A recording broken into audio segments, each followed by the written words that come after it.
Pancen ngene. Nggih. Iki kersane sesepuh Haji Sepuh awan iki ora diparengke dangdut-dangdutan nek sing nyemek-nyemek ngae. Weh, nganti kaya mie godhog. Lah nek digodhog semen iki mendah waline.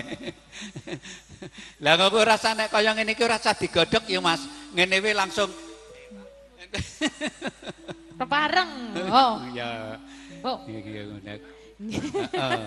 Iki karepe dangdutan pun wingi sonten. Lah iya nek digodhog iki nek pamane kimpul lah nek kimpul semenenge mendah gendruke.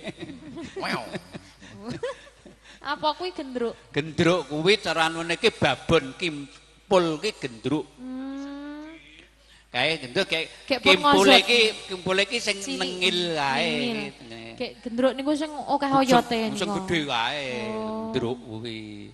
Kowe lah kaya anu nek mantene kae ora ngerti gendruk. Mboten. Soalnya sih ya. Mbak Elita mboten ngertos. Di Jakarta di Jakarta atau di mana? Di Jakarta. Oh, di Jakarta. Iya.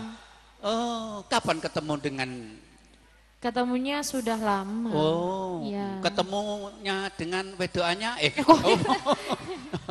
dengan Mbak Elita. Oh, Mbak Elisa. Iya, ketok timen Lendiso itu. Nggih. Ya iki Alvin.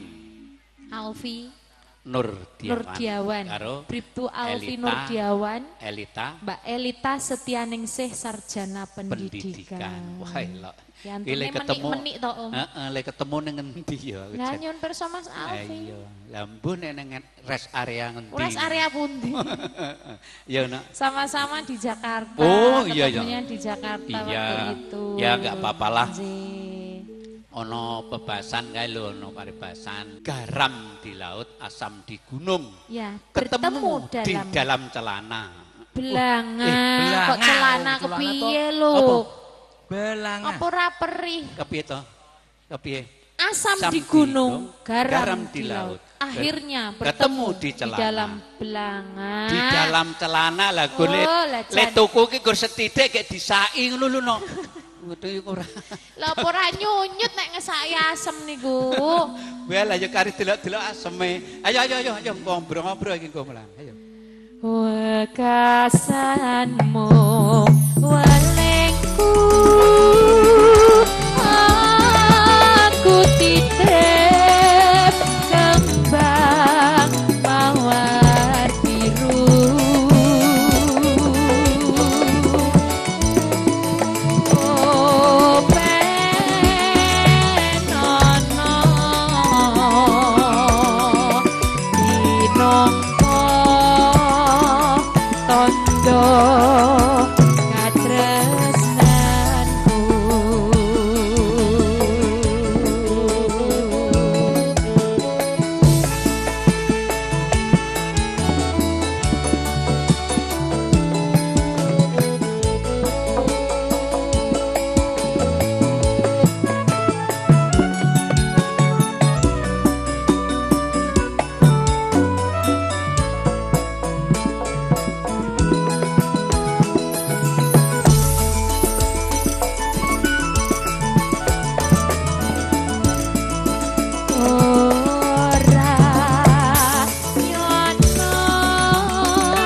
aku.